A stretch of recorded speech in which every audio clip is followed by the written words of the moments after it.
Bienvenidos alumnos a una clase más de su curso de Estructura y Función. Quien les habla en esta oportunidad es la doctora María Teresa Pérez Narrea, que por encargo del doctor Belsusarri me ha encargado poder brindarles esta clase de sistema respiratorio. Entonces empezaremos con el curso. Lo he dividido para que sea un poco más digerible esta parte del curso en dos partes la clase. La primera parte vamos a hablar sobre las funciones del sistema respiratorio, describiremos la macroestructura, es decir, la anatomía de los principales órganos que compone este sistema y finalmente terminaremos con la microestructura, es decir, la histología.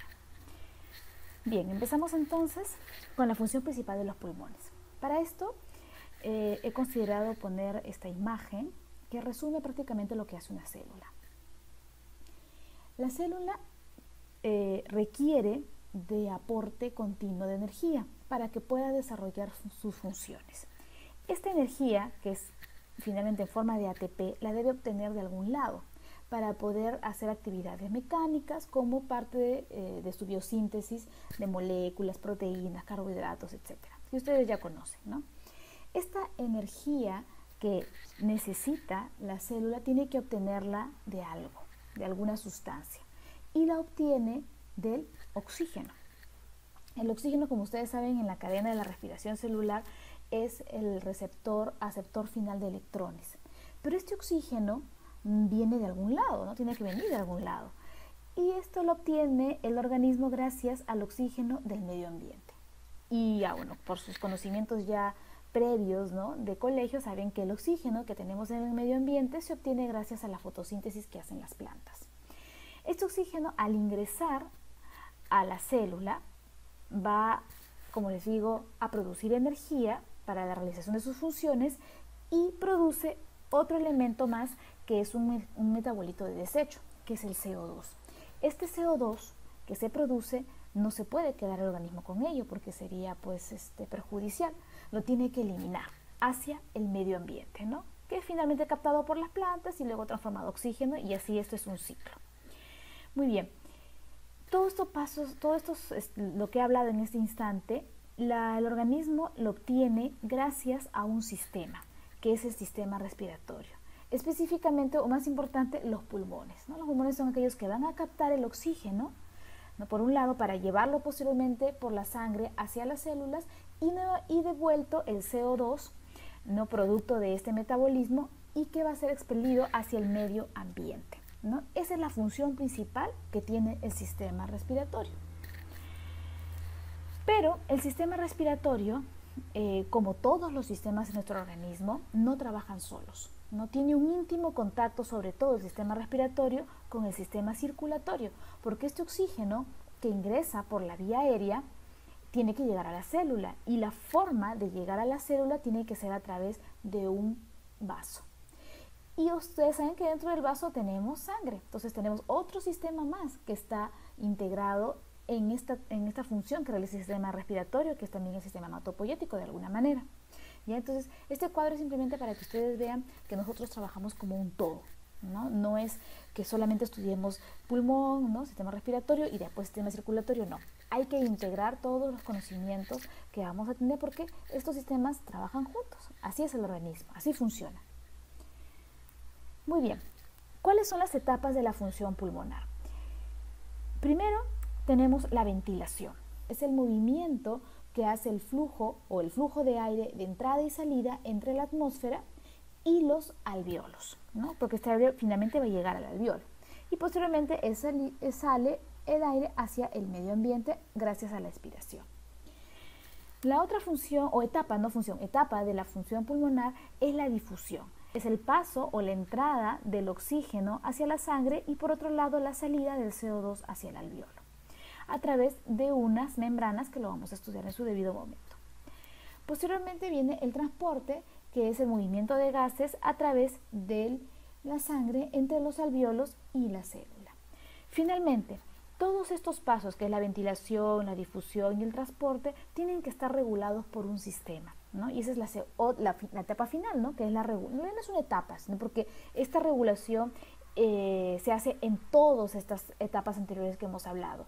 Eso lo hace el sistema nervioso.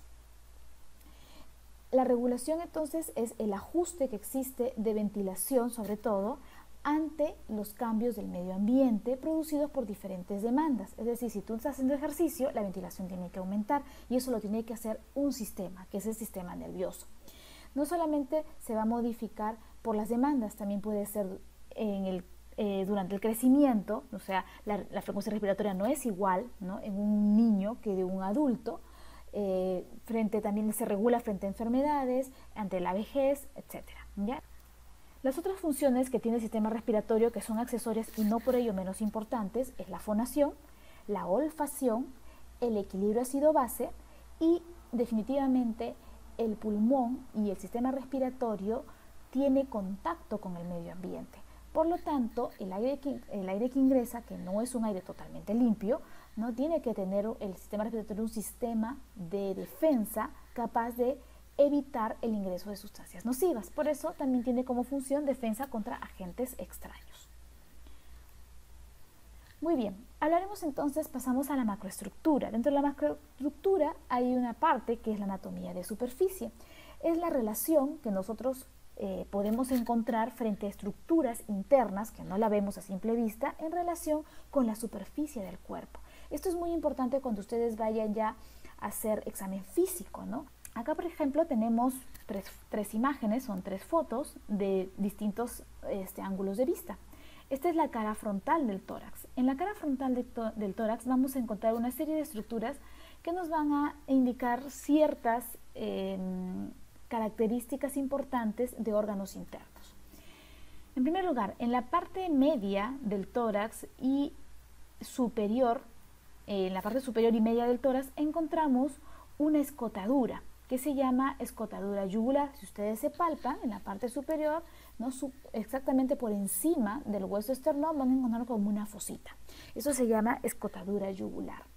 Si ustedes deslizan sus dedos hacia abajo, van a encontrar una protuberancia, ¿no?, como un ángulo, que es justamente la articulación del manubrio del esternón con el cuerpo del esternón, y eso se llama ángulo de Lewis.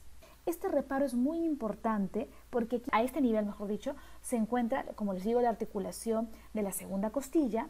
Vamos a encontrar justo por detrás de esta estructura, la tráquea se divide en bronquio derecho y en bronquio izquierdo.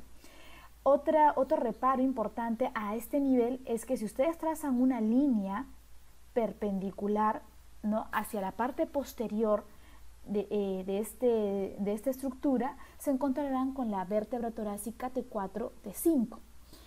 Además, en los órganos internos que se encuentran dentro de esta caja torácica, justo a ese nivel, la aorta ascendente, ¿ya?, se continúa con el callado y termina en la aorta descendente. O sea, justo ahí está la aorta ascendente y la aorta descendente. Otra cosa importante es que en esta línea imaginaria que cruza el ángulo de Lewis y T4 y T5 se divide el mediastino en mediastino superior y mediastino inferior. Entonces, dense cuenta que esta estructura anatómica es bastante importante porque nos da muchos datos de reparos anatómicos. Seguimos bajando, ¿no? Vamos palpando y seguimos bajando y vamos a encontrar la parte final del hueso esternón, que es la apófisis o apéndice del esternón. Y hacia los costados vamos a encontrar el reborde costal. ¿Ok? Muy bien. En esta imagen que vemos en la parte inferior, se pueden trazar ciertas líneas imaginarias en la superficie del tórax. La línea que cruza exactamente la mitad del hueso del esternón se llama línea medio anterior. La línea que cruza la mitad de la clavícula, ¿no es cierto?, hacia abajo se llama línea medio clavicular y más o menos coincide con las tetillas, ¿no?, sobre todo en los varones. En la mujer es un poco difícil por las mamas. En esta vista lateral del tórax encontramos tres líneas también imaginarias. La línea que cruza exactamente en la mitad de la axila se llama línea medio axilar. La línea que está por delante de la axila, ¿ya? Esto se llama línea axilar anterior, y la que está por detrás del hueco de la axila es la línea axilar posterior. En una vista posterior también tenemos tres líneas imaginarias. En la parte media, que cruza justo exactamente entre las apófisis espinosas de las vértebras, esto se llama línea medio posterior. Y hacia los costados podemos encontrar también otra línea imaginaria que exactamente cruza el ángulo de la escápula y se llama línea escapular. ¿Okay? Esto es importante para cuando ustedes tengan que hacer algún tipo de no sé, procedimiento, que es por ejemplo la toracocentesis. Hay que saber ubicar el lugar de la toracocentesis y para eso se utiliza el reparo de las líneas imaginarias. Igual para describir lesiones es importante saber, ¿no? A qué nivel está la lesión, ¿no? Que puede ser en la línea medio axilar, en la línea, no sé, medio clavicular, etc., ¿no? Por eso es importante conocer la anatomía de superficie. Otra reparo importante para conocer es que si estamos hablando del sistema respiratorio, obviamente tenemos que hablar de órganos. Y los órganos en la superficie se proyectan, ¿no? Imaginariamente donde estaría encontrándose el pulmón, por ejemplo. Acá vemos en una vista anterior, observamos que el pulmón derecho, exactamente en la línea medio clavicular, se ubica a nivel de la costilla número 6. ¿Ok? De la costilla número 6. En la línea medio axilar, más o menos el pulmón se ubica a nivel de la costilla número 7 u 8 aproximadamente. Y en la cara posterior se puede observar que se ubica a nivel de T10. ¿Ya? Eso lo vamos a ver mejor cuando ahorita hablemos la parte de macroscopía exactamente del pulmón. Igualmente, la pleura, que es el revestimiento que tienen los pulmones, también tienen su proyección en la anatomía de superficie. A nivel de la línea medio axilar, más o menos se ubica la pleura a nivel de la costilla número 8. En la línea axilar media, en la costilla número 10, y por detrás, ¿okay?, en la cara posterior, a nivel de T12. ¿Ya? Esto es importante también, como les digo, para cuando ustedes tengan que ubicar alguna lesión o tengan que hacer la auscultación de los pulmones. Ya saben más o menos a qué altura es donde ustedes pueden oír, ¿no?, los sonidos del pulmón durante la inspiración y la expiración. Muy bien. Hablaremos ahora, ya hemos hablado de lo que vendría a ser la anatomía de superficie, ¿no?, en un paciente cuando ustedes hagan su examen físico. Ahora vamos a hablar los componentes de este sistema respiratorio. Primero hablaremos de la caja torácica o la pared torácica. La caja torácica está compuesta por una serie de huesos. ¿Okay? Esta caja torácica contiene dentro de ella dos cavidades, que es la cavidad pulmonar, donde vamos a encontrar obviamente los pulmones por dentro, y la cavidad mediastínica, que es donde vamos a encontrar al corazón con los grandes vasos. Estas dos cavidades tienen que estar protegidas por una estructura ósea. Tenemos entonces, por la parte posterior, la caja torácica está compuesta por las 12 vértebras torácicas, ¿ya?, desde T1 hasta T12. La cara lateral de esta caja torácica está compuesta por las 12 costillas y la cara anterior, parte de las costillas, claro, y el esternón. El esternón está compuesto por tres partes a su vez, que es el manubrio, ¿okay?, el cuerpo y la apófisis sifoides. Y acá está justo lo que les hablé al inicio de la anatomía de superficie, que es el ángulo manubrio esternal, ¿no?, que es el ángulo de Lewis. Justo es la articulación prácticamente del manubrio, que es la parte más superior, con el cuerpo del esternón. Algo importante que hablar es acerca de las costillas. Las costillas son 12, como hemos dicho, pero estas costillas hay las verdaderas costillas y hay las falsas costillas. Las verdaderas costillas van desde la costilla número 1 hasta la costilla número 7. Si se dan cuenta, cada una de ellas se articula con un cartílago que a su vez se articula con el esternón. Miren, costilla número 1, 2, 3, 4, 5, 6, 7, ¿okay? Hasta la costilla número 7. De la costilla 8 a la costilla 10 también se articulan con el esternón, pero se articulan, ellas juntas confluyen en un solo cartílago costal, ¿no? No es que cada una tenga su propio cartílago costal, ¿ya? Como le digo, se unen al esternón gracias a un cartílago común. Y por último tenemos a las costillas número 11 y la costilla número 12, que son las costillas flotantes. Entre costilla y costilla tenemos al espacio intercostal. ¿Por qué es importante el espacio intercostal? Porque entre ellos encontramos músculos, ¿no? 3 músculos laminares, que son los músculos intercostales. Pero algo todavía más importante es que transcurren por debajo de la costilla el famoso van. ¿Qué es el van? Es las siglas de V de vena, A de arteria y N de nervio, que van a irrigar e inervar a los músculos de la pared torácica, así como a la piel que cubre a la pared torácica. ¿Ya? Entonces, estas venas y arterias son las arterias intercostales, las arterias nacen de la aorta torácica. Y los nervios intercostales son ramos anteriores de los nervios espinales, que son los que salen, ¿no?, de los agujeros vertebrales a ambos lados de la columna vertebral. La importancia de este paquete vasculonervioso que es el van es por dónde pasan, ¿okay? Estos se van a ubicar por debajo, ¿ya?, de la costilla, es decir, en el borde inferior de la costilla.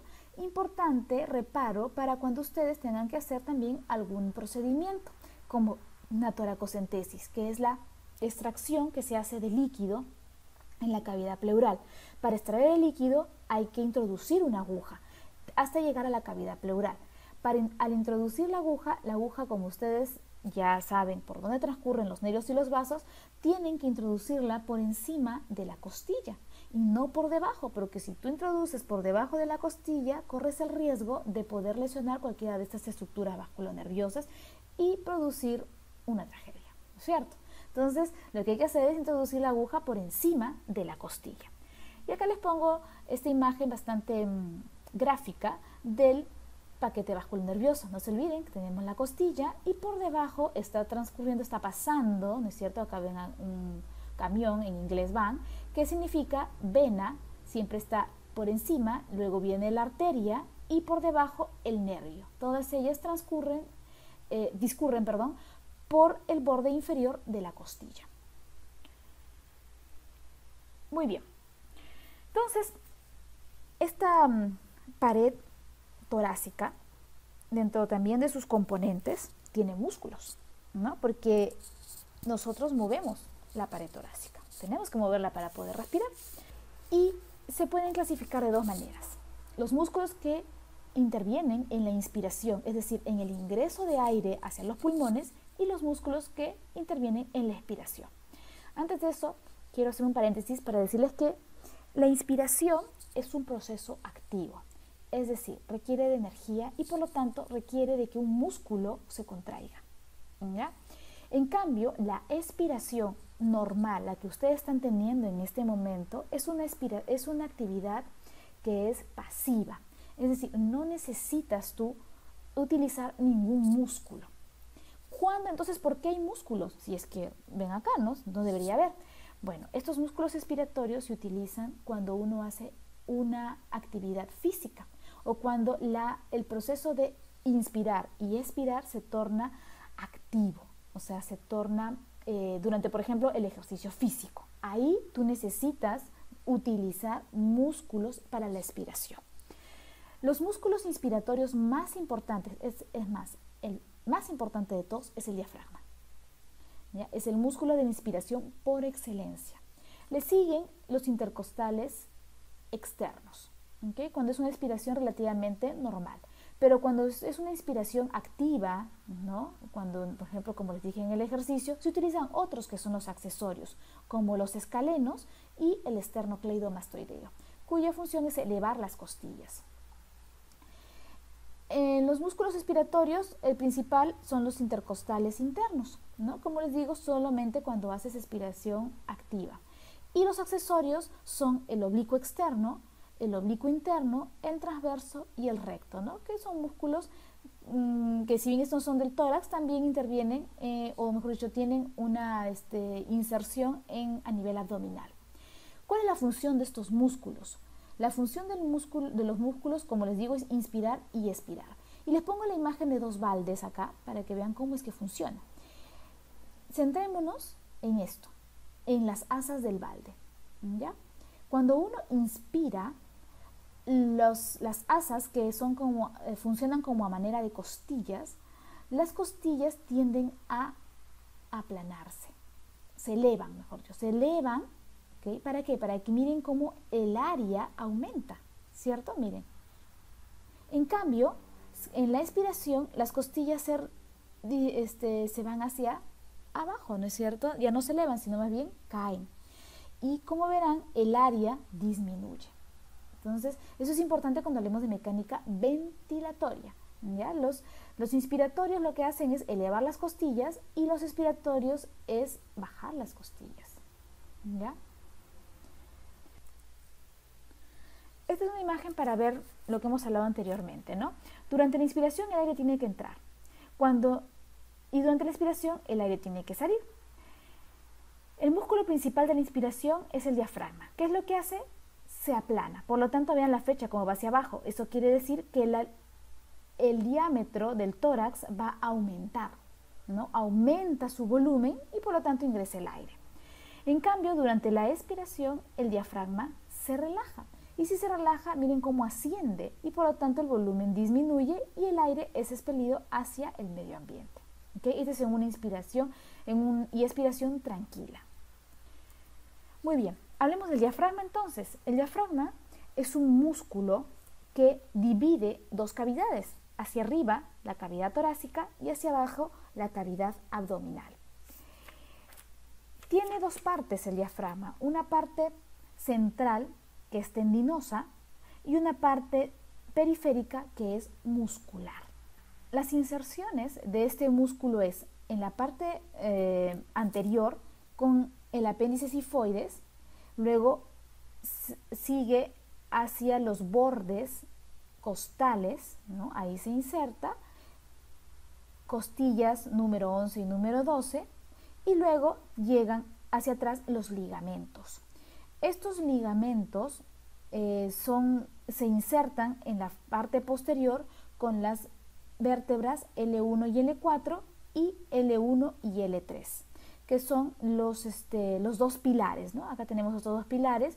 Uno se va a insertar desde vértebra lumbar 1 hasta vértebra lumbar 4, que es en el lado derecho, y el otro se va a insertar, el otro pilar, entre vértebra lumbar 1 y vértebra lumbar número 3. Al ser un músculo que divide dos cavidades, a través de ella pasan unas estructuras. La vena cava inferior ingresa a la cavidad abdominal a nivel de T8, ¿ya? A través de un tendón que es el tendón central.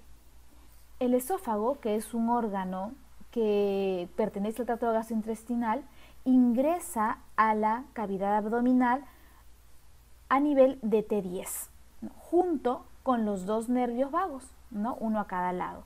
Este se ubica principalmente en el lado izquierdo, ¿no? Pegado más hacia el lado izquierdo o levemente hacia el lado izquierdo. La aorta pasa por detrás del diafragma hasta llegar a la cavidad abdominal a nivel de T12, ¿ya? Entonces son varias estructuras que van a cruzar el diafragma y son, como les digo, la vena cava, que sobre todo más es en el lado derecho, el esófago, lado izquierdo y por detrás del diafragma a nivel de T12, la aorta. Para convertirse finalmente de aorta torácica pasa a ser aorta abdominal. Muy bien, los pulmones tienen a su vez una cubierta que se llama pleura. La pleura son dos, una pleura parietal que es la que está pegada hacia las costillas, y una pleura visceral, que es la que está pegada a la víscera, que es el pulmón. Entre ambas pleuras está una cavidad, que es la cavidad pleural. Esta cavidad pleural contiene dentro de ella líquido.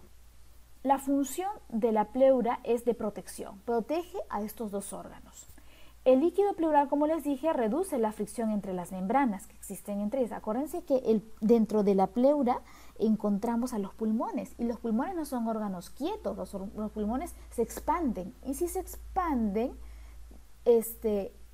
al expandirse pueden obviamente chocan con las pleuras, y estas tienen que tener la menor fricción posible, y eso es gracias al líquido pleural. Está irrigado por las arterias intercostales y bronquiales, y la inervación de la pleura visceral, y la inervación va a depender de qué tipo de pleura es. La pleura parietal, que es la que está más externa, está inervada por nervios intercostales y el frénico. En cambio, la pleura visceral carece de inervación somática, no duele. La pleura que duele es la pleura parietal. ¿Cómo se proyecta esta pleura en la caja torácica? Vemos que en la cara anterior llega más o menos hasta la vértebra número 6, en la cara, línea medio axilar, costilla número 10, y cara posterior va hasta T12. Pero si ustedes se dan cuenta, los pulmones, que ven aquí, no llenan completamente la cavidad pleural. Queda un pequeño espacio, que ven acá. Estos se llaman recesos. Recesos costodiafragmáticos. Los recesos son aquellos espacios pleurales que no están rellenos por los pulmones en la zona inferior. Ambos recesos, tanto el derecho como el izquierdo, sirven para ser ocupados cuando el pulmón se expande. Entonces, cuando el pulmón se expande, es allí donde se llenan los recesos. Entonces, es importante tener los recesos porque es un espacio que me deja a mí para poder expandir mis pulmones.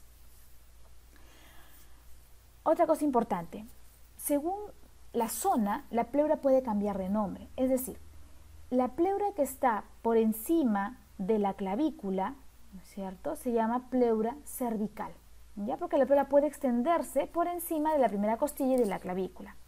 Luego tenemos la pleura mediastínica, que es la pleura que está en la parte interna, esta de acá, obviamente da cara al mediastino. Tenemos la pleura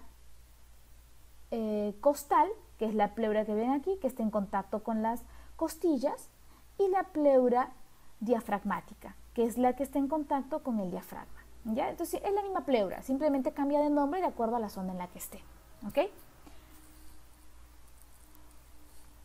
Muy bien. Ahora, el pulmón, como les dije, es el lugar donde va a llegar el aire, ¿no? Y ahí es donde pasa directamente a la sangre. Pero nosotros, para que el aire llegue al pulmón, tiene que haber pasado por una serie de vías que empiezan en la nariz, que son las vías aéreas.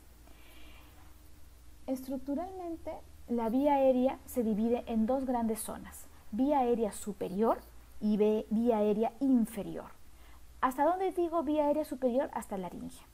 De laringe hacia arriba se denomina vía aérea superior, y de tráquea hacia abajo es la vía aérea inferior.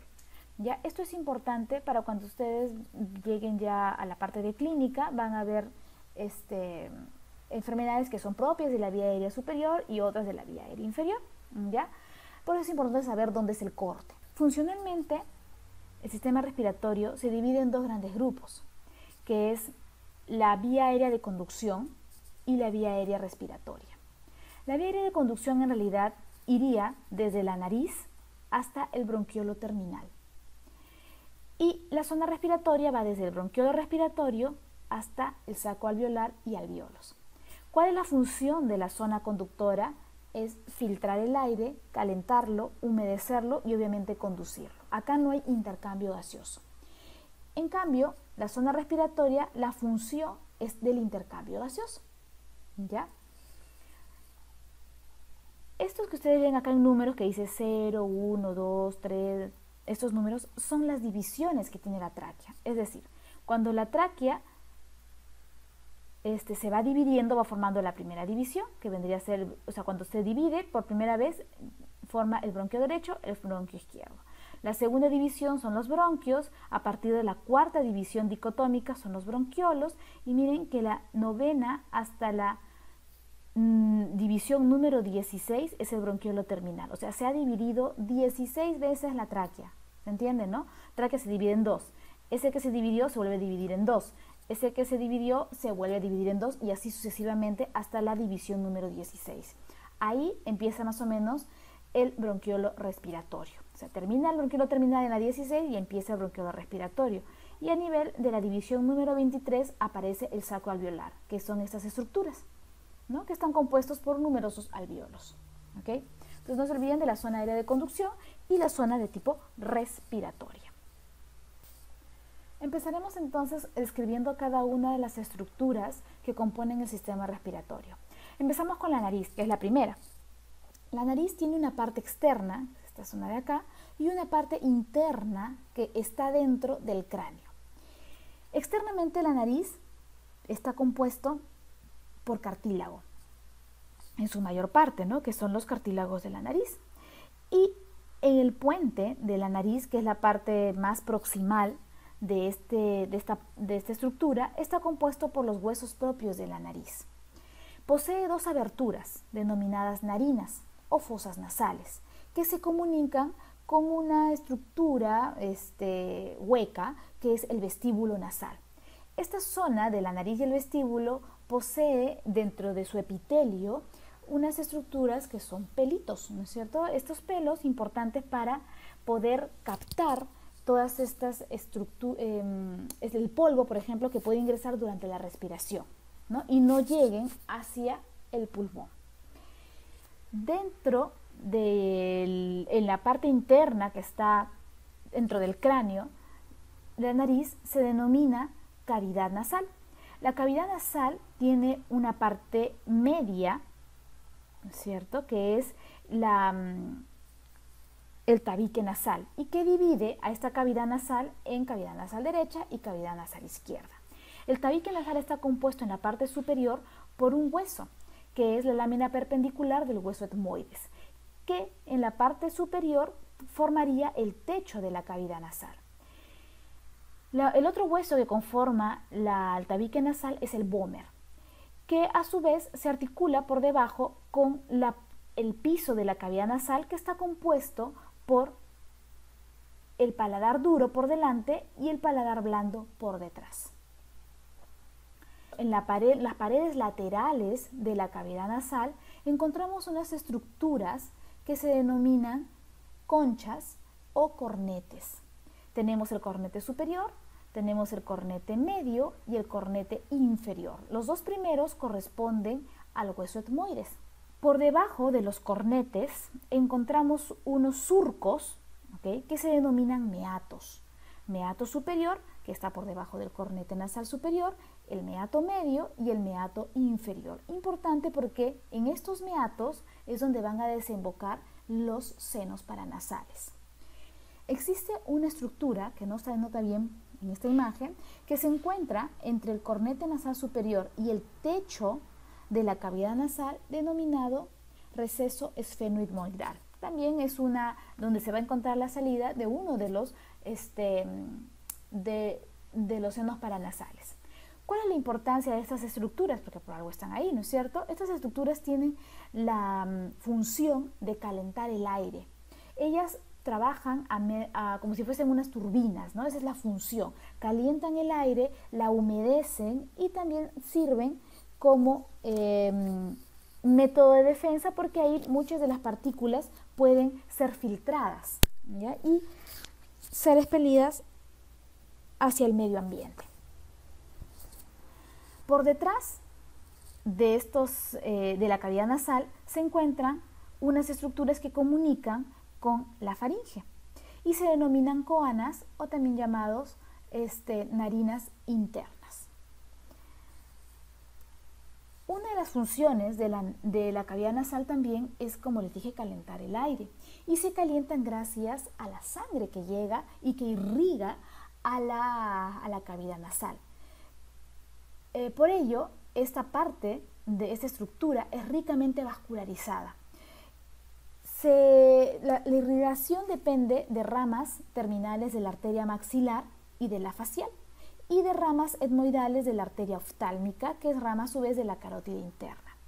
Estos vasos que ustedes ven acá son, como les digo, ramas de las arterias que nombré, y este es en la cara lateral, y en la cara medial, o sea, en el tabique de la nariz, encontramos una red anastomótica de múltiples arterias, como de la etmoidal anterior y de la arteria labial superior. Estas se anastomosan y forman un rico plexo vascular denominado área de Kieselbach. Esta área de Kieselbach es importante porque es muchas veces esta zona que llega a sangrar, ¿no? Puede sangrar, y es lo que se denomina epístasis, ¿no? No sé si alguna vez han visto algún compañero, no sé, alguien o algún familiar que tiene estos sangrados nasales, ¿no? Y probablemente vengan de este gran plexo vascular que se denomina, que tiene ese nombre, ese epónimo, ¿no? Área de Kieselbach. Algo que me estaba olvidando y que es importante en esta zona del sistema respiratorio es que el techo de la cavidad nasal tiene un epitelio diferente a los demás áreas de la cavidad nasal, que es el epitelio olfatorio. Aquí es donde nosotros percibimos el olor. Gracias a esta especialización de la mucosa, la inervación de la nariz se da gracias, bueno, en esta zona, que es la zona olfatoria, tendrá que ser el primer par craneal, que es el olfatorio, y lo demás es a través del quinto 1 y quinto 2. La función de la nariz es vía de conducción para que ingrese el aire, calentar y humidificar el aire, defensa. Acuérdense que acá tiene que haber definitivamente mecanismo de defensa para evitar que ingresen sustancias tóxicas hacia los pulmones. Es el órgano de olfacción en esta zona que hemos hablado, y importante también para la resonancia para el sonido, ¿no? Muy bien, las otras estructuras que forman parte también del sistema respiratorio son los senos paranasales. Estas estructuras son cavidades llenas de aire que se encuentran dentro de los huesos, y el nombre lo da de acuerdo al hueso en el que se encuentra, ¿no? El seno frontal es el que se ubica en el hueso frontal, el etmoidal en el etmoides, el esfenoidal en el esfenoides, y el maxilar, que es el seno paranasal más grande que tenemos. Estos van a desembocar en los meatos superior, medio e inferior. La función de los senos paranasales es de calentar el aire, en primer lugar. Resonancia para el sonido. Y algo importante es que como son huecos que hay en los huesos, eso hace que disminuya el peso de la cabeza. Entonces evitan, ¿no?, que sea tan pesada esa estructura, porque tenemos esas cavidades dentro de los huesos. La inflamación e infección de estas cavidades es lo que se denomina sinusitis. La faringe es otra estructura que comunica a la cavidad nasal con la laringe. Es una estructura tubular que va desde la base del cráneo, como ven acá, y termina a nivel de la vértebra cervical 6 aproximadamente. Se divide en tres zonas: la nasofaringe, la orofaringe y la laringofaringe. La nasofaringe va desde las coanas, que hemos hablado ya anteriormente, y termina a nivel del paladar blando. Dentro de esa estructura contiene el orificio de salida de la trompa de Eustaquio, que comunica con el oído medio. La nasofaringe entonces sirve de vía aérea de conducción, por ahí solamente pasa el aire. La orofaringe se conecta con la boca y por lo tanto es un pasaje común de aire como de alimentos y líquidos. Aquí se encuentran las amígdalas palatinas y las amígdalas linguales. Seguido de la orofaringe encontramos la laringofaringe. La laringofaringe se conecta con el esófago en su parte posterior y con la laringe en su parte anterior. Por lo tanto, también es una vía aérea de conducción, como también pasaje de alimentos y de líquidos. O sea, por aquí va a pasar el aire que se vaya hacia la tráquea, o sea, hacia la laringe primero y la tráquea, y por detrás se comunica con el esófago. Muy bien. Seguido de la laringofaringe vamos a encontrar a la laringe. Es un pasaje muy pequeño, ¿ya?, que conecta la faringe en la parte superior con la tráquea a nivel de C6. La laringe parece un poco complicado, ¿no? Pero bueno, vamos a hacerlo lo más simple posible. La laringe está compuesta por 9 cartílagos, 3 impares y 3 pares. Los 3 cartílagos impares son los más grandes. Acá tenemos al epiglotis, ¿okay? Tenemos al cartílago tiroides, que es la famosa manzana de Adán, mucho más notorio en los varones, y el cartílago cricoides. El epiglotis es un cartílago a especie como de una cuchara, ¿no? Se nota más o menos como lo ven acá en la cara posterior. Esta es la cara anterior, esta es la cara posterior, que tiene una parte móvil, que es esta de acá, cuya función es descender y con ello tapar el orificio que comunica con la tráquea, que es la glotis. ¿Okay? Entonces la epiglotis lo que hace es tapar la glotis para que cuando uno, por ejemplo, esté comiendo algo, ¿no?, durante la deglución no pase la comida hacia la vía aérea. Obviamente no es donde debe llegar, tiene que ir hacia el esófago. El cartílago tiroides es el más grande de todos y, como les digo, es la famosa manzana de Adán, y el cartílago cricoides es el que finalmente comunica o tiene una comunicación gracias a un ligamento con el primer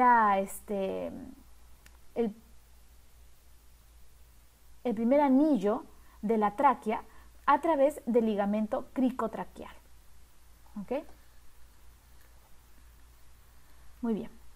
Los otros cartílagos que son impares, son los más pequeños. Acá tenemos al cartílago aritenoides, que en la parte superior tiene al cartílago corniculado, parece un cuerno, acuérdense, cuernito, está encima del aritenoides, y tenemos también al cartílago cuneiforme, que está como metido dentro de un ligamento, ¿ya? Estos 3 cartílagos son pares, ¿no? Lo que da un total de 6, más los 3 que son impares, tenemos 9 cartílagos. Este es un corte sagital, como ven acá, es como si hubiésemos cortado exactamente a la mitad la laringe. Aparte de tener ligamentos, tiene repliegues de la mucosa. Estos repliegues de la mucosa, porque esto vendría a ser la luz de la laringe, tenemos 2.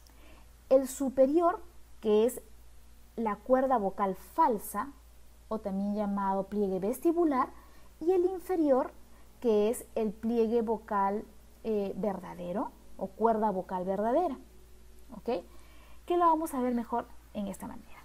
Este es un corte coronal, ¿ya? Vemos acá la epiglotis, ¿ok? Luego tenemos acá el primer pliegue, que es el pliegue vestibular, ¿ok? Luego tenemos el pliegue vocal, que es la verdadera cuerda vocal, ¿bien? Y por debajo de ello encontramos a la tráquea, el inicio prácticamente de la tráquea, ¿ya? Entonces esto vendría a ser la luz de la laringe. Epiglotis, cuerda vocal falsa, cuerda vocal verdadera, pliegue vestibular, pliegue vocal. Existe un examen para poder ver las cuerdas vocales, ¿no?, que es la laringoscopía. Se introduce una estructura como un tubo con una camarita con luz y se observa a través de la laringe estas estructuras. Vemos acá, esto vendría a ser una vista superior de una laringoscopía. Tenemos aquí la epiglotis, que es este cartílago, ¿cierto?, que va a tapar esta abertura que es la glotis. ¿Ok? La glotis es toda esta abertura que ven acá. Vemos aquí el pliegue vestibular en más o menos de color medio amarillo, y por debajo está el pliegue vocal, o sea, la cuerda vocal verdadera. Vean que es de diferente color, lo ponen incluso de diferente color porque incluso el epitelio es diferente del pliegue vestibular en relación al pliegue vocal. Luego observamos aquí, esta es la cara anterior, esta es la cara posterior, a la tuberosidad corniculada, es decir, el cartílago corniculado. Obviamente por debajo de este cartílago encontramos al aritenoides, que no se ve aquí, y lateral al cartílago corniculado encontramos al cuneiforme. Muy bien, ¿cuál es la función de la laringe? La función de la laringe es primero un pasaje de aire de la laringe, ¿no? o de la faringolaringe hacia la tráquea. Y al tener la cuerda vocal, obviamente su función es la de la fonación. Cuando uno respira normal, como ahorita, por ejemplo, la glotis tiene que estar abierta, ¿cierto? Este orificio, porque si no, ¿cómo ingresa el aire? Entonces, los aritenoides, que son estas estructuras que ven aquí, vamos a ponerlo acá mejor porque acá no se ve muy bien, aparece esto. Los aritenoides, cuando uno está respirando, están abducidos, es decir, se abren para poder abrir las cuerdas vocales. Otra cosa importante es que el orificio que se forma es de forma triangular, en una respiración quieta. Cuando uno fuerza la inspiración, por ejemplo, durante el ejercicio, los aritenoides se abren muchísimo más y la abertura ya no es tan triangular, es medio rombo, incluso medio redondo, ponen en los libros, ¿no? Ven acá, esta es una laringoscopía de la vida real, miren, esta es la epiglotis, acá tenemos este es el corniculado, por acá está el cuneiforme y acá tenemos justo la apertura de la glotis. Bien, cuando uno habla ya durante la fonación, ¿qué es lo que sucede? Los aritenoides se aducen, es decir, se va a cerrar el pliegue vocal. Muy bien, y cuando al cerrarse el pliegue vocal, el aire que sale de la tráquea hacia la laringofaringe hace vibrar esta cuerda vocal. Y es así como es que se produce la voz. Es gracias a la vibración que hace el aire cuando sale de la tráquea hacia la laringe. El cierre forzado se refiere cuando uno retiene el aire en la cavidad torácica, por ejemplo, al pujar o levantar peso. La hendidura glótica, que es ese espacio que hay, ¿no es cierto?, entre estas cuerdas, está completamente cerrada, así como la hendidura vestibular, no solamente la de la cuerda vocal verdadera, sino también de la cuerda vocal falsa. Esto solamente se da cuando uno retiene el aire de manera forzada, ¿ya? Entonces, la laringe tiene una función de ser parte de la vía respiratoria, conduce el aire, es órgano de fonación y actúa como válvula. Evita que los alimentos y el líquido ingresen a la tráquea. Y eso es gracias a estas dos estructuras, ¿no?, que son las cuerdas vocales falsas, porque son las primeritas, ¿cierto?, antes de las cuerdas vocales verdaderas, y la epiglotis. La cuerda vocal falsa se va a cerrar y la epiglotis desciende para poder cerrar todavía más el paso, ¿no?, hacia la tráquea, ¿ya? Por eso es importante esta estructura que es la laringe. Continuando entonces, después de la laringe, tenemos a la tráquea. La tráquea es un tubo, ¿ya?, que importante para el paso del aire, ¿no?, cuya función es simplemente vía de conducción. Mide aproximadamente 12 a 14 centímetros de largo y 2.5 centímetros de diámetro. Se ubica anterior al esófago y se extiende desde el cartílago cricoides de la laringe hasta más o menos T4, donde prácticamente se divide en bronquio derecho y bronquio izquierdo. Está compuesto por 16 a 20 cartílagos hialinos en forma de C.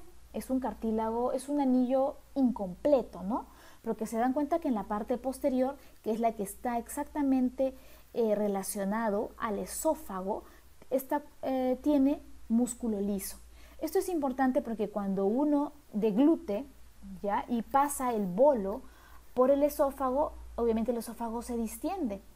Y como tiene músculo liso, ¿okay?, no va a tener ningún problema ni va a tener ninguna dificultad para poder distenderse gracias a este tejido que es totalmente blando en comparación con el cartílago. Es importante también que la tráquea es un tubo que no se va a cerrar completamente. ¿Gracias a qué? A que tenemos cartílago en su componente. Si fuera todo músculo liso, esto se cerraría completamente y tendríamos una obstrucción, tanto para la entrada como para la salida del aire. La división de la tráquea que se da a nivel de T4 se denomina carina y esto va a dividirse en bronquios primarios. Primer bronquio primario, que es el bronquio primario derecho, y el bronquio primario izquierdo. Estos a su vez se van a dividir en el lado derecho en 3 bronquios secundarios, uno para cada lóbulo. En el lado izquierdo, 2 bronquios secundarios, uno para cada lóbulo. A su vez, estos bronquios secundarios se van a dividir en bronquiolos terciarios, que va a ser para cada segmento. ¿Ya? Y después aparece la división, que son los bronquiolos. Y hasta más o menos, ¿se acuerdan? La división número 16 termina los bronquiolos terminales y aparece en la división 17 los bronquiolos respiratorios. Una característica importante de los bronquios derecho e izquierdo es la dirección, la longitud, el calibre. La dirección del bronquio derecho es más vertical, más o menos tiene un ángulo de 30 grados. Del izquierdo es más horizontal. Es decir, que un cuerpo extraño, ya que pueda llegar hacia la vía aérea, se irá con mayor probabilidad hacia el bronquio derecho, porque es más vertical. El bronquio derecho es más corto en comparación que el bronquio izquierdo, tiene un calibre mucho mayor que el bronquiolo izquierdo y se relaciona el bronquio derecho con el callado de los ácigos y el bronquio izquierdo con el callado aórtico. El bronquio derecho se divide en 3 lóbulos, a diferencia del izquierdo que solamente tiene 2. Y los segmentos son 10 y en el izquierdo son 8. En realidad son 10 también, solo que hay dos segmentos que se unen y eso hace que sean 8, ¿no? Pero en realidad son 10 segmentos broncopulmonares. Los pulmones son 2 órganos que se encuentran alojados dentro de la cavidad pleural y tienen un peso aproximado en ambos de 1,100 kg a 1,2 kg, ¿no? O 1,200 gramos. Miden 25 centímetros de alto, tienen 16 centímetros de longitud antero-posterior y miden 10 centímetros de ancho, ¿no? Visto de frente. El pulmón derecho y el pulmón izquierdo mide 7 centímetros. Ellos tienen una consistencia blanda, es elástico, es decir, que se puede distender fácilmente y recuperar sus dimensiones iniciales.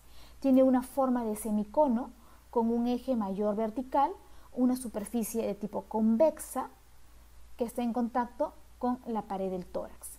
Tiene una cara externa, como les digo, que es convexa, tersa y lisa y que se pueden ver las impresiones costales, bueno, en esta imagen no, y tienen una cisura oblicua que va de arriba hacia abajo y de atrás hacia adelante, ya tanto el pulmón derecho como el pulmón izquierdo.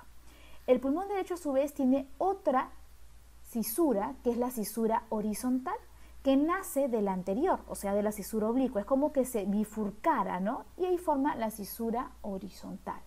Por lo tanto, el pulmón derecho tiene 3 lóbulos, un lóbulo superior, un lóbulo medio y un lóbulo inferior.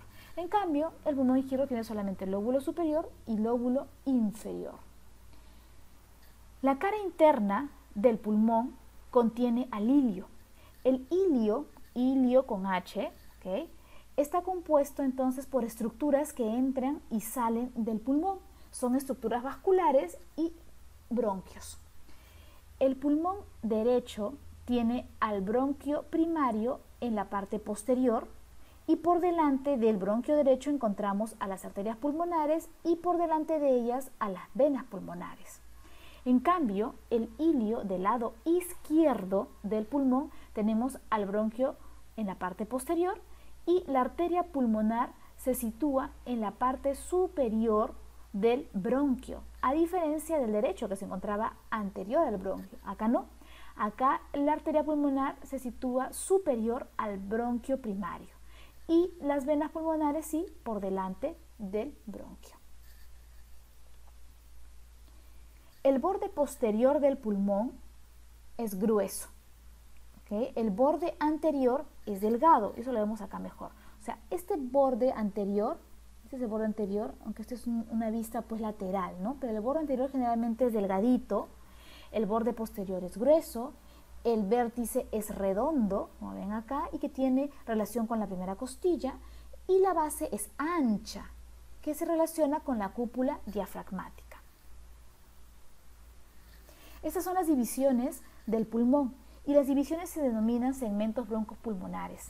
Se denomina así porque anatómicamente cada segmento broncopulmonar tiene una vía aérea, es decir, un bronquio, y tiene una arteria y una vena pulmonar, ya independientes de los demás segmentos. O sea, cada segmento pulmonar es independiente en cuanto a su vía aérea, es decir, su bronquio, y en cuanto a su vascularización. Importante porque si uno tiene un tumor, por ejemplo, en este segmento broncopulmonar, el cirujano reseca solamente este segmento sin dañar a los demás segmentos. O sea, no va a haber ninguna repercusión en los demás segmentos. ¿Por qué? Porque anatómicamente tienen su propia arteria, tienen su propia vena y tienen su propio bronquio. ¿Cuáles son los segmentos broncopulmonares? En el lóbulo superior del pulmón derecho tenemos al segmento apical, el segmento anterior y el segmento posterior. En el lóbulo medio tenemos al segmento medial, como ven acá, y el segmento lateral. ¿Okay? Esta es una vista lateral, ojo. Y en el segmento en el lóbulo inferior tenemos al segmento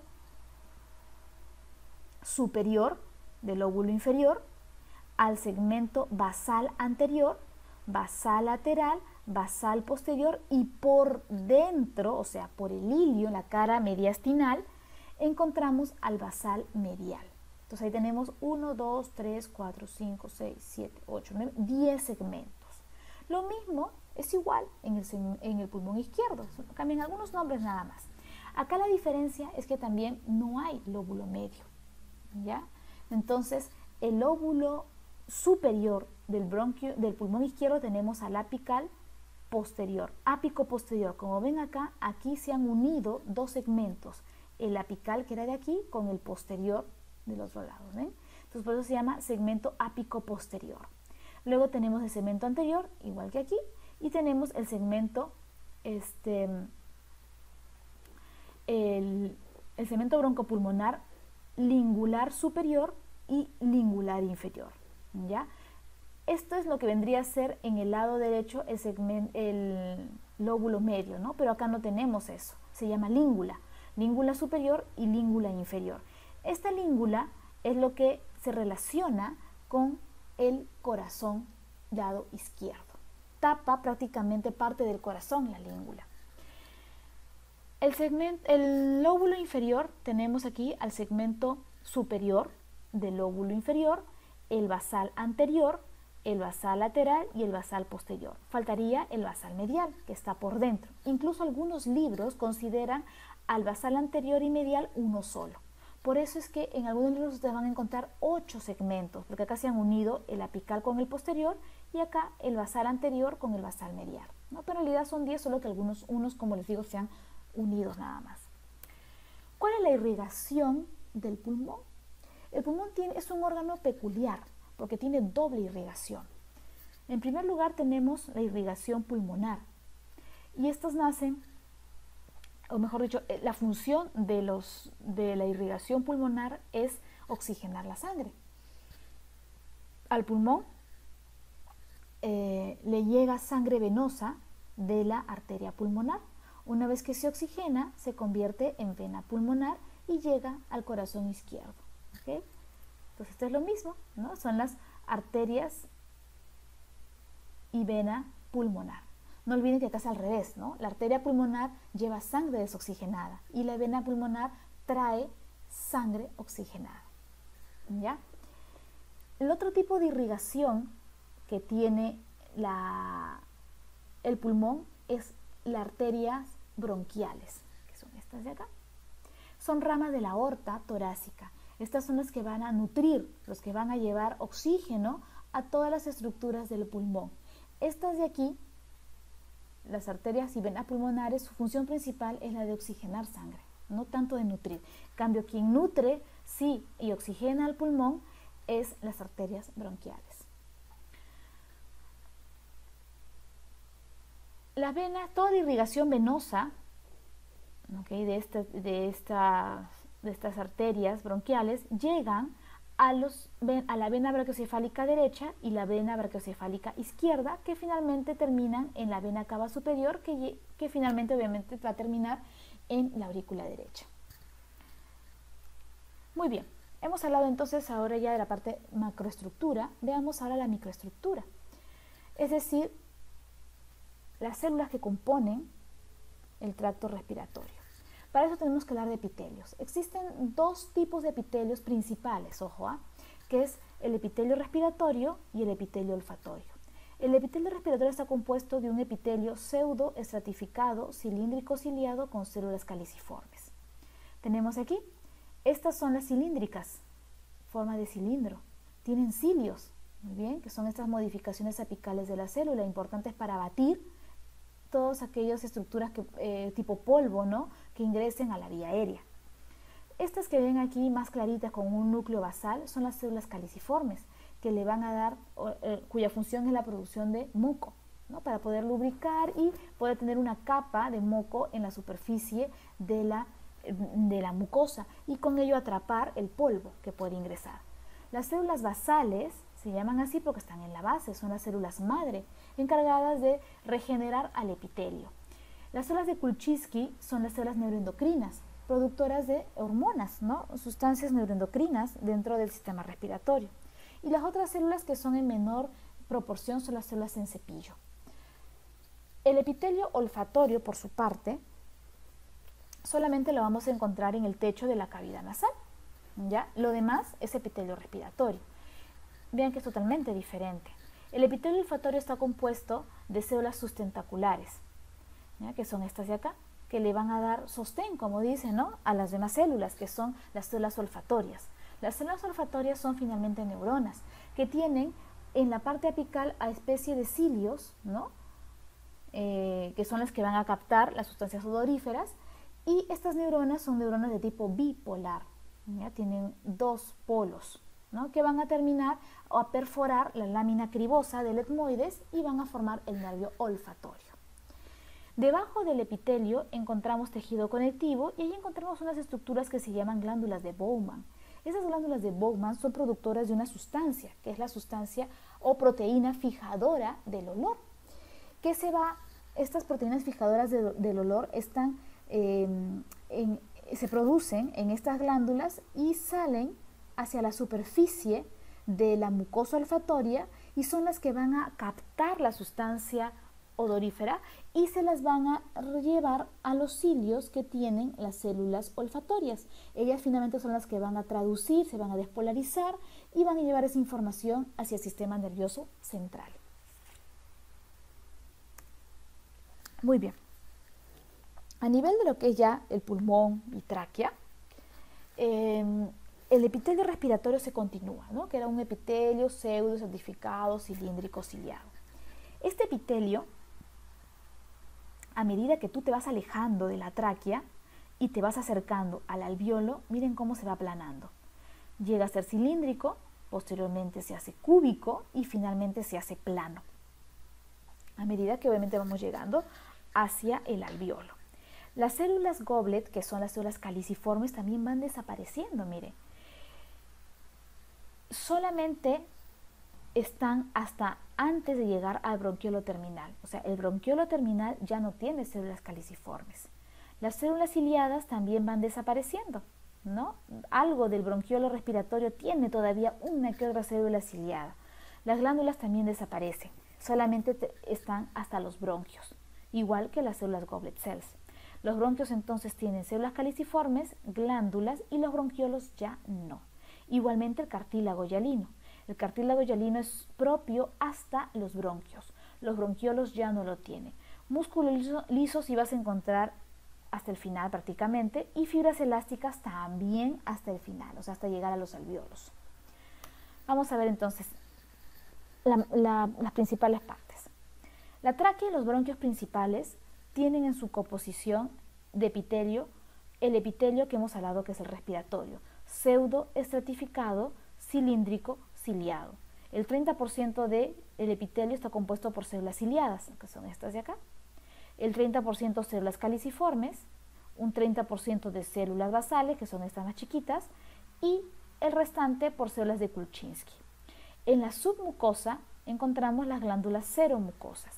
Este tipo de epitelio y estructura es igual en la tráquea que en los bronquios principales. O sea, no hay forma de reconocerlo, ¿no? Porque el epitelio es el mismo. Ya el bronquiolo, que son estos de acá, ya no poseen cartílago. Me había olvidado antes. Los bronquios y la tráquea poseen cartílago en su composición. Mientras más pequeño sea el bronquio, el cartílago va a ir desapareciendo. Pero de todas maneras tienen que ser un poquito de cartílago y eso se considera todavía bronquio. Los bronquiolos ya no tienen ningún tipo de cartílago, ni el terminal ni el respiratorio. El bronquiolo terminal se caracteriza por tener en su epitelio un epitelio cúbico, simple, ¿okay? Continuo. Tiene músculo liso, pero ya no tiene glándulas ni tampoco tiene cartílago. El bronquiolo respiratorio, por su parte, miren, es muy parecido al bronquiolo terminal. Epitelio cúbico, con músculo, pero si se dan cuenta, aquí se perdió este epitelio. Acá hay un alveolo. ¿Se dan cuenta? Acá hay otra vez epitelio que se parece al terminal y otra vez otro alveolo. Igualmente acá, miren, epitelio cúbico, un alveolo. ¿Sí? Entonces, el bronquiolo respiratorio ya tiene en su pared alveolos. Por eso es que ahí se hace intercambio gaseoso. Por eso es que el bronquiolo respiratorio es el inicio de la vía aérea respiratoria y no de conducción. Luego tenemos, este es el bronquiolo respiratorio, ¿no es cierto? Tenemos el conducto alveolar, son puros alveolos que forman un conducto, el saco alveolar, que son múltiples alveolos, y por acá tenemos un alveolo chiquito. ¿Sí? Se denomina acino respiratorio al bronquiolo respiratorio hasta alveolo. Todo esto es acino respiratorio. ¿Ya? Muy bien. Ahora el alveolo. El alveolo es la unidad funcional prácticamente del pulmón y está compuesto por una serie de sacos, ¿no? O bolsitas tapizados por dos tipos de célula. Los neumocitos tipo 1, que son estos de acá, epitelio simple plano, y los neumocitos tipo 2, que son estos de acá, cuya función es la producción del surfactante. Es aquí, en el alveolo, donde se realiza el intercambio gaseoso. ¿Entre quién? Entre el alveolo, que es que contiene el aire del medio ambiente, y el vaso sanguíneo. Esta estructura, ¿no? O por donde tiene que pasar el gas se denomina membrana alveolo capilar o barrera alveolo capilar. Esta membrana respiratoria o alveolo capilar está compuesto por el neumocito tipo 1, como ven acá. Debajo del neumocito tipo 1 encontramos la membrana basal, muy bien, membrana basal. Posteriormente tenemos membrana basal también del endotelio y la otra célula es el endotelio del capilar. Finalmente la luz del vaso en donde encontramos al eritrocito, ¿ya? En esta zona es donde se hace el intercambio gaseoso. Vean lo pequeño, ¿okay?, que es, lo delgado que es, prácticamente es una célula y al costado hay otra celulita. Los alveolos pueden comunicarse con otros alveolos gracias a unos huequitos que ven acá. Acá se ve en otro corte, se llaman poros de Kohn, o sea, K-O-H-N. Por ahí no solamente se comunican, sino que también por ahí pueden pasar otras células que no forman parte de la pared del alveolo, pero que están en el pulmón, que son los macrófagos alveolares, que es parte de nuestra defensa, ¿no? Cuando llegue algún microorganismo o alguna sustancia tóxica. Muy bien, esto es lo mismo, ¿no? Alveolo, unidad funcional, vida real, miren el alveolo. El área total, si yo pudiera abrir todos los alveolos, ¿no?, y estirarlos en una superficie, aproximadamente 75 metros cuadrados. Es bastante grande, ¿no? Importante para que en esa gran área haya intercambio gaseoso. Vean lo importante que puede ser esta parte del sistema respiratorio. Ahí tenemos a la barrera hematoaire que hemos hablado anteriormente. Los neumocitos tipo 1 en número corresponden al 40%, pero cubren el 90% del alveolo. Y eso es porque tienen un epitelio escamoso, es plano, ¿ya? Y por eso cubren el 90%. Los neumocitos tipo 2, si bien es cierto, son más numerosos, es el número 1 como ven acá, es como si fuese, es un epitelio prácticamente cúbico y solamente cubren el 10% de la superficie del alveolo. Y tenemos también acá los macrófagos alveolares, que es el número 2, esta celulita, y el número 3 era el alveolo, el neumocito tipo 1. ¿Cuál es la función del neumocito tipo 2? Producir surfactante, importante para que el alveolo no colapse.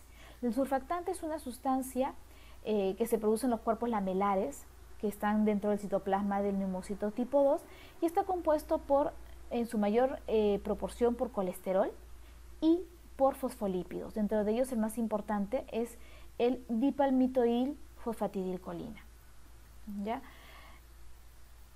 Y un 10% está compuesto por proteínas. Esta es una imagen de una microfotografía electrónica donde encontramos al neumocito tipo 1, como ven acá. Esta es la luz del alveolo, la membrana basal o lámina basal, y ahí nomás está el endotelio. ¿Ven acá?